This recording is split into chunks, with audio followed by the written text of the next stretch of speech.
कर बाबा के प्रणाम। चले कांवड़िया देवघर हो, चल चढ़ाई भोले के द्वार हो। बम बम भोले गूंजे राहिया, भर गईल भक्तन के संसार हो। चले कांवड़िया देवघर हो, चल चढ़ाई भोले के द्वार हो।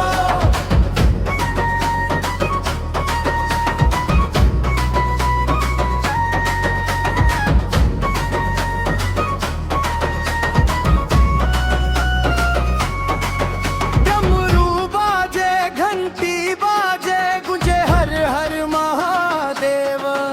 भोले बाबा कृपा बरसावे पूरा होखे सबके सेवा। चले कांवड़िया देवघर हो, चल चढ़ाई भोले के द्वार हो।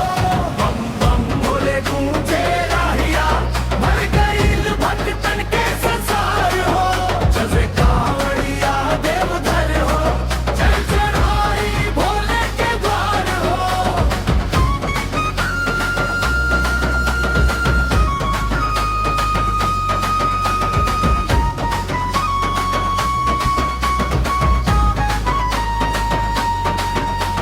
सावन महीना पावन लागे भक्ति से भरल संसार।